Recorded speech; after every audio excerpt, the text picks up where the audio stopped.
Hola, felicitaciones. Has llegado a la última clase de nuestro segundo módulo. En ella estaremos hablando sobre los litigios. Es posible que a lo largo de la vida de tu startup tengas un conflicto con algún tercero y por ende que necesites que lo resuelva un juez o un árbitro. Así que vamos a hablar en principio sobre cuál deberíamos preferir, la justicia ordinaria o la justicia arbitral.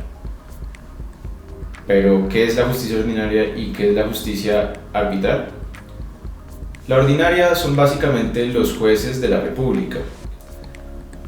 Ese servicio de justicia al cual como ciudadanos podemos acceder de manera gratuita y que está a cargo del Estado.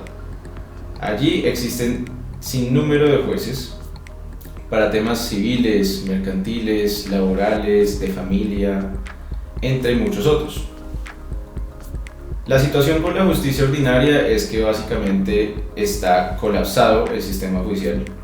Hay demasiados casos, pocos jueces, poco calificadas las personas también en algunas ocasiones que están detrás de la administración de justicia y por ende se vuelve muy complejo acudir ante los estrados judiciales a reclamar algún derecho. Se demora un montón, a veces ni siquiera le reconocen a uno el derecho porque quien falló no tenía el conocimiento técnico suficiente o desafortunadamente incurrió en algún acto de corrupción.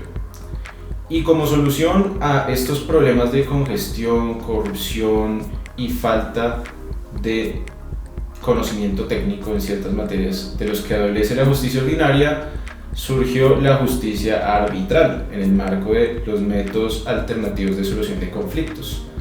Y allí básicamente un privado que es experto en el tema sobre el cual se tiene que decidir y al cual se le pagan unos honorarios por su trabajo, va a resolver el asunto.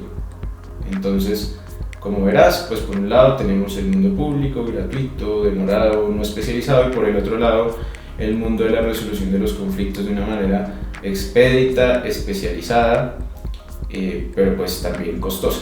Bien, entonces acá lo fundamental es que este tema de la justicia arbitral o los métodos alternativos de solución de conflictos, donde también existen conciliaciones y otros tipos en los cuales no voy a ahondar, se tienen que pactar entre las partes, salvo que en un contrato que tú tengas con el tercero con el que hay un conflicto no haya una cláusula que diga expresamente que los conflictos se van a resolver ante un árbitro privado, entonces siempre tendrás que acudir a la justicia ordinaria para resolver los conflictos. Es por esto que mi recomendación es que entiendas en qué momentos debes acudir a una u otra, o sobre todo cuándo es estratégico hacerlo. En mi experiencia he visto que muchos emprendedores en un contrato de arriendo de un canon mensual de 5 millones de pesos, es decir, una cuantía total anual de 60 millones de pesos, pactan cláusulas arbitrales y ante un incumplimiento quedan únicamente con la posibilidad de acudir a un árbitro que le va a cobrar más plata de la que le debe la persona que, por ejemplo, no le está pagando el arriendo. Es por esto que no sería estratégico en ese caso acudir a pactar una cláusula arbitral y luego ventilar los asuntos ante la justicia de los privados. Veamos primero entonces en materia de justicia ordinaria, la justicia pública, ¿cuándo es recomendable usarla?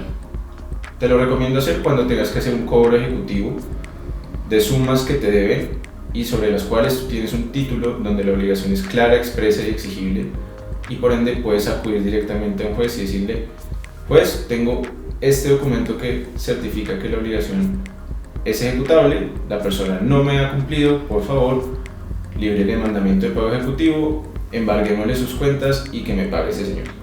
En estos casos funciona bien la justicia ordinaria. También en temas laborales, principalmente con tus empleados, lo más sensato va a ser acudir allí. También en temas comerciales o civiles de baja complejidad, de cuantía también que no sea muy alta.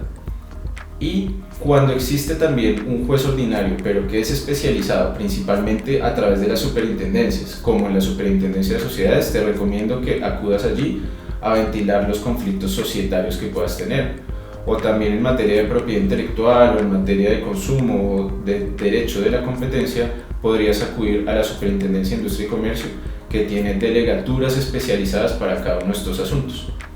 La ventaja con las superintendencias es que se les ha delegado la facultad de administrar justicia, pero ellas son especializadas, son más rápidas y por ende se mitigan algunos de los riesgos que ya te exponía de acudir a la justicia ordinaria. Ahora, la justicia arbitral entonces te recomiendo que sea algo excepcional, que solo acudas a ella cuando se trate de asuntos altamente especializados y en los cuales no existe ninguna agencia estatal que los trabaje de manera paralela a la justicia ordinaria, y sobre todo también cuando las cuantías sean muy altas, porque en estos casos no querrás exponerte a los riesgos de que un juez que no sabe del tema, que esté sujeto a la corrupción y que sea ineficiente, se tarde muchos años en resolver, esté al frente de este asunto. También en el caso de contratos internacionales te recomiendo que acudas a la figura del arbitraje, en este caso a través de las reglas de arbitraje internacionales.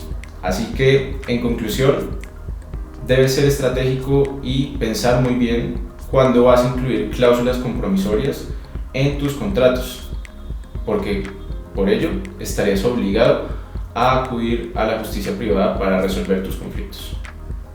Así que, a manera de cierre, has aprendido en este segundo módulo por qué es importante tener unos buenos términos y condiciones que reconozcan los riesgos de tu actividad y los mitiguen. También sabes que no puedes hacer lo que se te dé la gana con los datos personales de tus usuarios o de las personas con las que interactúas, y que debes tener unas buenas políticas de privacidad que respeten los derechos de los titulares de los datos. También sabes que tienes un activo estratégico, que son las acciones de tu compañía, y que pueden servir para incentivar y motivar a tu recurso humano a no bajarse del barco. Por otro lado, conoces también qué tipos de contratos deberías usar con los stakeholders del negocio, proveedores y clientes, y también que es posible usar contratos de colaboración para asociarse con terceros sin tener que crear una sociedad nueva cada vez que quieras emprender un nuevo proyecto. Conoces lo importante de la propiedad intelectual y cómo existen distintas maneras de proteger tus activos intangibles de valor. También que existen algunos beneficios tributarios para el emprendimiento y que en caso de no tenerlos puedes acudir a una planeación fiscal. Por otro lado, si estás en un negocio B2C, ya sabes que existe el Estatuto del Consumidor y que hay una serie de reglas que no puedes pasarte por la faja para evitarte problemas con la Superintendencia de Industria y Comercio. En caso de que tu compañía crezca rápidamente y sea necesario alinear los intereses de todos los stakeholders internos, puedes acudir a los mecanismos y esquemas de gobierno corporativo de los cuales estuvimos hablando, así como finalmente, en caso de un conflicto, ya sabes cuándo acudir a la justicia ordinaria y cuándo acudir a la justicia arbitral. Para mí ha sido un gusto acompañarte en este segundo módulo y darte todos estos tips súper valiosos para que puedas gestionar tu empresa desde el punto de vista jurídico de la mejor manera en su fase de consolidación.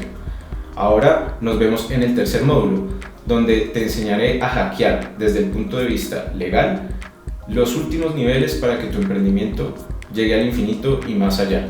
Aprenderemos cómo negociar rondas de inversión y cómo llevar adelante la internacionalización de tu startup. Nos vemos en el siguiente módulo.